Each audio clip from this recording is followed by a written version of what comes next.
भारत सरकार ने गोदी मीडिया के खिलाफ एक फरमान जारी किया है। भारत और कनाडा के बीच इस वक्त जो तनाव चल रहा है उसको लेकर एक न्यूज चैनल ने, जिसे वो खुद आतंकवादी बता रहा है, उसका इंटरव्यू किया। जी हां, पन्नू का इंटरव्यू जैसा कि आप देख सकते हैं एबीपी न्यूज ने किया और इसको लेकर भारत सरकार ने यह फरमान जारी किया है, जिसमें उन्होंने कहा है कि आतंकवादियों का इंटरव्यू करना देश हित में नहीं है और देश हित के खिलाफ है। बड़ा सवाल यह कि माननीय अनुराग ठाकुर अब इस पर क्या एक्शन करने जा रहे हैं। जब आपको लगता है कि एक न्यूज चैनल आतंकवादी का इंटरव्यू कर रहा है, वो आतंकवादी जो विदेशी जमीन पर बैठकर भारत के खिलाफ बोलते रहता है, तब आप उनके खिलाफ क्या कार्रवाई करने जा रहे हैं। मैं जानता हूं न्यूज चैनल और उसके समर्थक ये दलील दे रहे हैं कि साहब इस न्यूज इंटरव्यू में हमने उसे आतंकवादी करार दिया, उसकी धज्जियां उड़ा दी। सबसे पहली बात दोस्तों, जिसे हम आतंकवादी बताते हैं, जब उसे हम एयर टाइम देते हैं यानी कि टेलीविजन पर दिखाते हैं, तब उसके समर्थकों के लिए मायने नहीं रखता कि आप उसकी बैंड बजा रहे हैं या उसकी पूजा कर रहे हैं। आप उसको वक्त दे रहे हैं उसके प्रोपेगेंडा को दिखलाने के लिए। दिक्कत यह है, मगर उससे भी ज्यादा दिक्कत दोस्तों क्या है, मैं आपको बतलाता हूं। उससे भी ज्यादा दिक्कत यह है कि गोदी मीडिया, जिसका एक पूरा इतिहास रहा है, एक शर्मनाक इतिहास रहा है, भारत और कनाडा के बीच जो तनाव चल रहा है, उसकी जो गैर जिम्मेदाराना कवरेज चल रही है, उसके जरिए वो कनाडा में बसे भारतीयों के लिए बहुत मुश्किलात पैदा कर रहा है। वो भारत और कनाडा के संबंधों को ऐसे मोड़ पर ला रहा है कि अब हम सिर्फ बर्बादी की तरफ देख रहे हैं। और सबसे शॉकिंग बात, और इस बात को बहुत ध्यान से सुनिएगा, गोदी मीडिया का जो कवरेज जा रहा है, जिस तरह से वो खबरों को कवर कर रहा है, हमारे देश में बसे हमारी प्राउड सिख कौम के लिए मुश्किलात पैदा कर रहा है। और यह बात मैं पूरी जिम्मेदारी के साथ कह रहा हूं। मगर आज का यह शो कनाडा के लिए भी एक नसीहत है। वो नसीहत यह है कि आखिर क्या वजह है कि भारत विरोधी तत्वों को कनाडा में इस तरह से जगह मिलती है। इसकी पूरी मिसाल मैं आपके सामने पेश करूंगा, कई शॉकिंग मिसाल मैं आपके सामने पेश करूंगा। मगर सबसे पहले दोस्तों, मैं आपको बतलाने वाला हूं किस तरह का गैर जिम्मेदाराना कवरेज गोदी मीडिया में लगातार चल रहा है। कोशिश क्या की जा रही है दोस्तों? कोशिश ये की जा रही है कि अब कनाडा को बार बार पाकिस्तान बताया जाए। मैं मानता हूं कनाडा में भारत विरोधी तत्वों को जगह मिल रही है, मगर हम ये ना भूलें कि कनाडा में हमारे कई बच्चे जाकर पढ़ रहे हैं, वहां की बेहतरीन यूनिवर्सिटीज में पढ़ रहे हैं। और कनाडा में हम ये ना भूलें कि बड़ी तादाद में हिंदू भी रह रहे हैं, जो कई सालों से रह रहे हैं, जो वहां के नागरिक बन गए हैं। ये ना भूलें कि वहां बैठी भारत विरोधी ताकतें इस वक्त भारतीयों को धमका रहे हैं, वहां बसे भारतीयों को धमका रहे हैं। ऐसे में हमारे न्यूज चैनल्स आग में घी डालने का काम कर रहे हैं, क्योंकि इनका एक ही मकसद है। इनका एक ही मकसद है कि अपने टीआरपी के लिए भड़काऊ कार्यक्रम करें। उनका एक ही मकसद है कि एक पॉलिटिकल पार्टी के लिए वोट बटोरें। और उसके चलते इनका जो अनर्गल कवरेज, अनर्गल पत्रकारिता जारी है, जिसकी मिसाल मैं आपको कार्यक्रम की शुरुआत में दे चुका हूं कि किस तरह से एक आतंकवादी का इंटरव्यू किया गया। इसे पत्रकारिता नहीं कहते हैं, जी नहीं। जब भारत सरकार की यह नीति है कि हम ऑन एयर अपने न्यूज चैनल्स में आतंकवादियों के प्रोपेगेंडा को जगह नहीं देंगे, तो वो नियम है, उसका हमें अनुसरण करना पड़ेगा। और अगर आप किसी आतंकवादी का इंटरव्यू करते हैं, जैसे कल को जाके अगर आप दाऊद इब्राहिम का इंटरव्यू करते हैं, तो आपको पहले सरकार के साथ मंत्रणा करनी पड़ेगी। मंत्रणा करनी पड़ेगी कि हम एक ऐसे व्यक्ति का इंटरव्यू कर रहे हैं जिसने भारत के खिलाफ जो है हरकतें की हैं, कार्रवाई की है, हम उसे अपने चैनल पर दिखाना चाहते हैं। क्या हम ऐसा कर सकते हैं? आपको मंत्रणा करनी पड़ेगी, और अगर देश हित में होगा तभी वो इंटरव्यू जा सकता है। मगर पन्नू जैसे लोगों को अगर एक न्यूज चैनल दिखा रहा है तो वो बहुत शर्मनाक है, क्योंकि इन लोगों के अंदर हमारे देश के खिलाफ जहर है और उसके अलावा कुछ नहीं। लिहाजा इनको दिखाने का क्या औचित्य है, मैं समझ नहीं पा रहा हूं। सबसे बड़ी बात, क्या भारत सरकार कोई कार्रवाई करेगी? यह सवाल उठना चाहिए, क्या कार्रवाई करेगी? जो गोदी मीडिया जिस तरह का कवरेज कर रहा है, क्या उस पर कोई कार्रवाई की जाएगी? मैं एक बात स्पष्ट कर दूं दोस्तों, हमारे देश की जो सिख कौम है एक बहुत ही प्राउड कौम है, हमें उन पर गर्व है।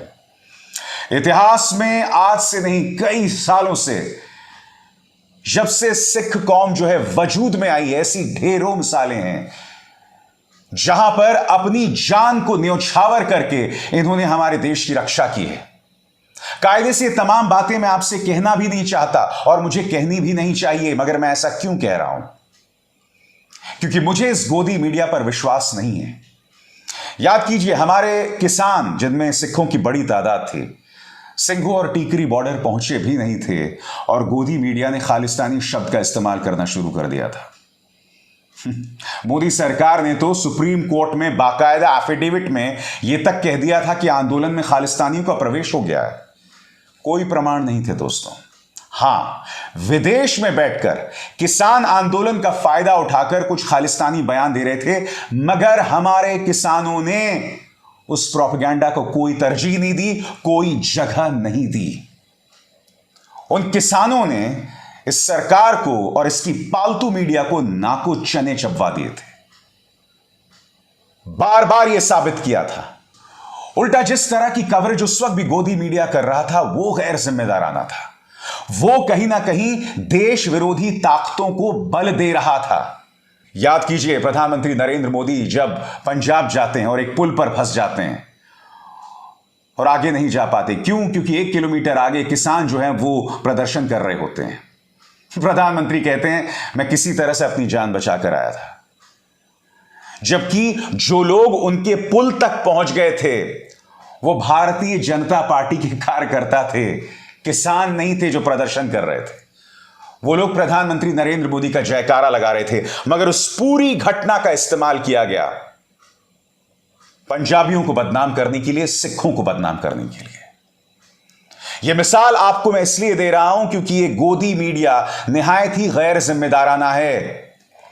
इन्हें ऐसे संवेदनशील मुद्दों पर क्या कहना चाहिए, इन्हें बिल्कुल भी समझ नहीं आता है।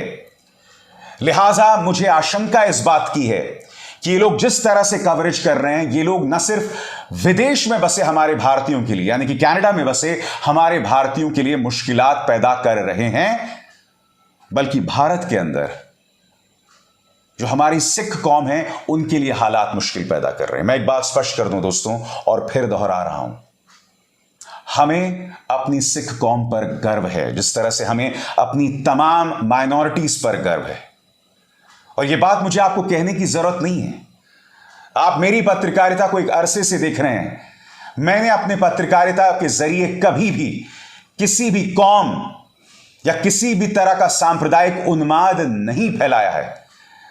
मेरी पत्रकारिता का एक मकसद हमेशा से रहा है सांप्रदायिक सौहार्द, सांप्रदायिक भाईचारा। यह देश देख चुका है कि पंजाब में जो आग लगी थी उसने किस तरह से इस देश को नुकसान पहुंचाया था 80 और 90 की शुरुआत में।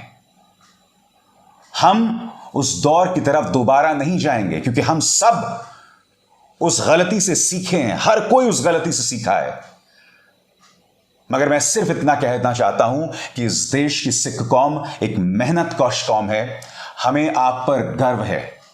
लिहाजा इस मौके का इस्तेमाल, चाहे वो गोदी मीडिया हो या विदेश में बैठे भारत विरोधी तत्व जो इस मौके का फायदा उठाना चाहते हैं, इनसे हमें बचना चाहिए। और अब मैं बात करना चाहता हूं कनाडा की दोस्तों। यह सवाल उठना लाजमी हो जाता है कि आखिर क्या वजह है कि कनाडा में इस तरह से भारत विरोधी तत्वों को जगह मिलती है। जस्टिन ट्रूडो एक बार फिर सामने आए हैं और उनका बयान मैं आपको पढ़ के सुनाना चाहता हूं, जो एक बार फिर बहुत ही वाहियात बयान है। सबसे पहली बात, आप अपनी संसद में आते हैं और बगैर प्रमाण के कह देते हैं कि हरदीप निज्जर की हत्या के पीछे भारत का हाथ है। आपके पास कोई प्रमाण नहीं है, आज तक आपके पास कोई प्रमाण नहीं है, आप कोई प्रमाण पेश नहीं कर पाए हैं। अब आप फिर सामने आए और उन्होंने लगभग उसी बयान को दोहराया है। जस्टिन ट्रूडो इस तरह के बयान देकर कहीं ना कहीं वहां बसे भारतीयों के लिए मुश्किल हालात पैदा कर रहे हैं। मैं एक बात स्पष्ट कर दूं, कनाडा की आलोचना करना पत्रकारिता के मायनों में बंद कर एक अलग बात है, मगर एक देश को पाकिस्तान बता देना, फेल्ड स्टेट बता देना, यह गलत है। हम कनाडा की आलोचना करें, हम जस्टिन ट्रूडो की आलोचना करें, मगर पत्रकारिता के दायरों में, जो मैं करने जा रहा हूं। यह देखिए नया बयान उनका पढ़ के सुनाना चाहता हूं और इसका मैं हिंदी में अनुवाद करता चलूंगा। As I said on Monday, there are credible reasons to believe that agents of the government of India were involved in the killing of a Canadian on Canadian soil, which is something of utmost and foundational importance in the country of rule of law, in a world where international rules-based order matters. We have independent justice system and robust processes that will follow their course. And we call upon the government of India to engage with us to move forward on getting to the truth of this matter. फिर दोहरा रहे हैं उसी बात को कि हमारा यह मानना है कि इसके पीछे भारतीय एजेंसीज का हाथ है और हम भारत से अपील करना चाहते हैं कि वो इस मामले में सहयोग दें। सिर्फ आपको चंद वोट हासिल करने हैं तो आप ये बात कह रहे हैं, ये सरासर गलत है। आज कनाडा को अपने गिरबान में झांकना पड़ेगा और मैंने कहा ना, मैं इस देश की आलोचना करूंगा मगर पत्रकारिता के मायनों में बंद कर। आपके सामने मैं मिसाल देना चाहता हूं दोस्तों, ये सिर्फ भारत की मिसाल नहीं है। याद कीजिए 1975, शेख मुजीबुर रहमान, बांग्लादेश के संस्थापक, उनकी हत्या कर दी जाती है और न सिर्फ उनकी हत्या की जाती है, उनके परिवार के कई सदस्यों को मौत के घाट उतार दिया जाता है, छोटे छोटे बच्चों को मौत के घाट उतार दिया जाता है, गर्भवती महिलाओं को मौत के घाट उतार दिया जाता है। फिर उसी तरह से 1975 में जेल के अंदर, जी हां जेल के अंदर 4 बांग्लादेशी राजनेताओं की हत्या कर दी जाती है। और आप जानते हैं इसके पीछे कौन था? आपके स्क्रीन पर ये शख्स, इसका नाम है नूर चौधरी। नूर चौधरी, ये व्यक्ति कनाडा में बसा हुआ है। कल्पना कीजिए दोस्तों कि अगर इंदिरा गांधी के जो हत्यारे थे बेअंत सिंह और सतवंत सिंह किसी तरह से बचकर कनाडा निकल जाते और वो अगर आज तक जिंदा होते तो वो भारत के लिए कितने बड़े दर्द की बात होती। जिस व्यक्ति ने बांग्लादेश के संस्थापक शेख मुजीबुर रहमान और उनके परिवार की पूरी हत्या कर दी, वो देखिए कनाडा में बसा हुआ है, कोई कार्रवाई नहीं की जा रही है। हालांकि इसके पीछे कनाडा तथ्य है कि हम उन देशों में किसी व्यक्ति को एक्स्ट्राडाइट नहीं करते, उसे नहीं सुपुर्द करते जहां पर उसे फांसी की सजा मिल सकती है, ये उनका कानून है। मगर ये कानून सिर्फ बहाना है। आपको इस बात पर गौर करना पड़ेगा कि आखिर क्या वजह है कि इस तरह से कई देशों के जो खलनायक हैं वो आपकी जगह यानी कि कनाडा में स्थान पाए रहते हैं। यह सवाल उठना चाहिए। दोस्तों, कांग्रेस के नेता शशि थरूर यहां पर एक अहम मुद्दा उठा रहे हैं और आप इस पर गौर करने की जरूरत है। शशि थरूर, जिनका लंबा चौड़ा तजुर्बा अंतर्राष्ट्रीय कूटनीति को लेकर भी है, वो यहां पर यह कह रहे हैं कि हमें इस बात पर गौर करना पड़ेगा कि आखिर कनाडा में ऐसा माहौल क्यों है कि कई भारतीय, और इनका इशारा इस बात को लेकर है, कई जो भारतीय पंजाब से निकले और वो कनाडा में आकर बस गए और वो कभी वापस भारत नहीं गए। आखिर क्या वजह है कि वो कनाडा में बसकर या वहां बैठकर भारत विरोधी बातें करते हैं? आखिर क्या वजह है कि कनाडा में उन्हें ऐसा माहौल मिलता है? कनाडा जो कि एक मुक्त समाज है, एक लिबरल समाज है, जहां लोकतांत्रिक वैल्यूज हैं, बावजूद इसके भारत को गाली देना या भारत के खिलाफ गतिविधियों में शामिल होने की उन्हें आजादी क्यों मिलती है? क्योंकि हम ये ना भूलें, हरदीप निज्जर एक ऐसा व्यक्ति था जो भारत विरोधी गतिविधियों में शामिल था, एक बॉम्ब ब्लास्ट में शामिल था, टारगेटेड किलिंग्स में शामिल था, भारत विरोधी गतिविधियों में शामिल था। वो एक नकली पासपोर्ट में कनाडा जाता है और ऐसे व्यक्ति को बाद में जाकर नागरिकता भी मिल जाती है। तो इससे पता चल रहा है कि कनाडा की व्यवस्था में ऐसी खामियां हैं जिसे कनाडा को संबोधित करने की जरूरत है। वो आंखें नहीं मूंद सकता। कनाडा बगैर प्रमाण के ये नहीं कह सकता कि भारत जो है वो उसके नागरिकों की हत्या कर रहा है। सबसे पहले आपको उन नागरिकों को परिभाषित करना पड़ेगा कि आपने उन्हें नागरिकता दी क्यों। फिर उनकी पृष्ठभूमि में जाना पड़ेगा, उनके इतिहास में जाना पड़ेगा, उससे खंगालना पड़ेगा और उसके आधार पर आपको तय करना पड़ेगा कि जिन लोगों को आप अपना नागरिक बता रहे हैं उन्हें आपने नागरिकता दी क्यों। खासकर इस बात की पृष्ठभूमि में कि जिस अंदाज में वो लोग भारत में घुसे थे, जो अपने आप में बहुत शर्मनाक है। और जाते जाते एक और बात फिर से दोहरा रहा हूं, गोदी मीडिया बाज आए अपने कवरेज से।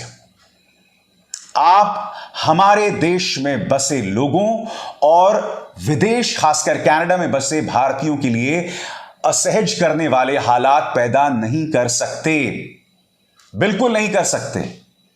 इसलिए बहुत जरूरी हो जाता है कि इस वक्त केंद्र सरकार जिस तरह की कवरेज गोदी मीडिया में चल रही है उस पर निगाह डाले, कड़ाई से फरमान जारी करे। चंद वोटों के लिए और किसी को मसीहा बताने के लिए आप गैर जिम्मेदाराना कवरेज, पत्रकारिता नहीं कर सकते। अविजार शर्मा को दीजिए इजाजत। नमस्कार। स्वतंत्र और आजाद पत्रकारिता का समर्थन कीजिए, सच में मेरा साथी बनिए। बहुत आसान है दोस्तों, इस ज्वाइन बटन को दबाइए और आपके सामने आएंगे ये 3 विकल्प, इनमें से एक चुनिए और सच के इस सफर में मेरा साथी बनिए।